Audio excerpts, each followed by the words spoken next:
Je m'appelle Saip, je suis né en 1989 à Belfort en France. J'ai commencé la peinture en 2003 par le biais du graffiti en fait, je faisais du tag.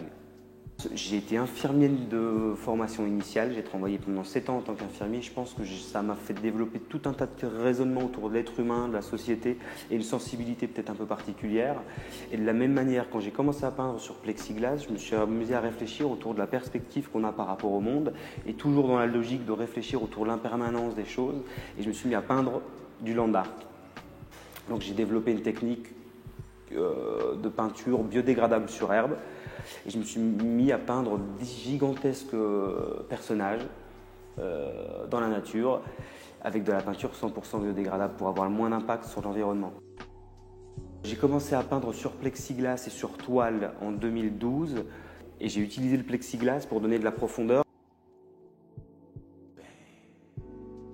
Si je dois parler de l'exposition ici à la Spirstar Gallery, à Bursins en Suisse, je travaille autour principalement de la buée et la logique c'est de fixer un moment de vie. J'aime beaucoup travailler autour de la lumière, donc on va retrouver beaucoup de lumière dans mes tableaux. Et puis en fait l'idée, je passais énormément de temps à prendre le train et je me suis rendu compte que c'est un des seuls moments finalement où je prenais le temps d'accepter entre guillemets la vie comme elle vient, à penser à rien d'autre que de voir les paysages défiler. Et c'était assez intéressant pour moi. Et je lisais beaucoup de littérature bouddhiste. Et il y a quelque chose d'hyper important qu'on retrouve d'ailleurs dans l'ensemble de mon travail dans le bouddhisme, qui est l'impermanence, le fait que les choses sont en perpétuelle évolution.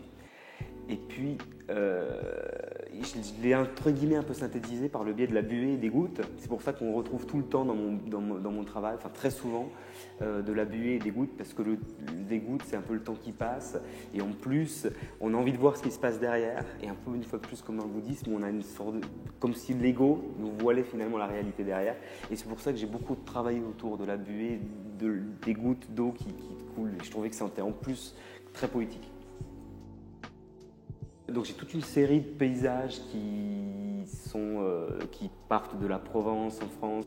Et j'ai voulu évidemment faire des clins d'œil à la Suisse parce qu'on est dans un contexte où moi maintenant je vis en Suisse, la galerie est en Suisse, le lac Léman qui est juste à côté. On y voit des gens qui suivent la buée pour voir ce qui se passe derrière. On voit des dessins d'enfants qui fait penser un peu pour moi à la Madeleine de Proust. On a tous fait ça quand on était gosse.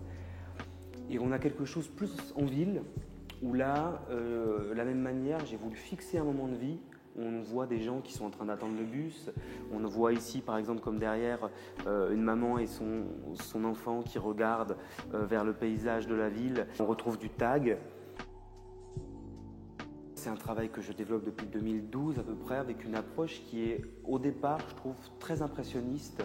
Je peins sur une toile derrière et on a à peu près 5 cm qui séparent la toile derrière et puis le plexiglas et tout est peint. Je peins avec de l'acrylique. Et du coup, je fais une sorte de travail entre l'impressionnisme et puis l'hyperréalisme parce que finalement, souvent, on a l'impression que c'est des photos alors que tout est peint. Parce que je bosse beaucoup en peinture projetée, très peu au pinceau. Bon, la toile, vraiment, je la peins de manière très classique. Et le plexiglas, je le bosse beaucoup en transparence. Il y a une dizaine de dégradés sur une buée. Parfois, on a l'impression que c'est du sable, mais en fait, pas du tout. Il y a tout un tas de dégradés. On passe souvent du jaune, en passant par l'orange, les bruns, les violets et les bleus. Et puis après, toutes les gouttes, elles sont relevées au pinceau. C'est vraiment un travail d'orfèvre.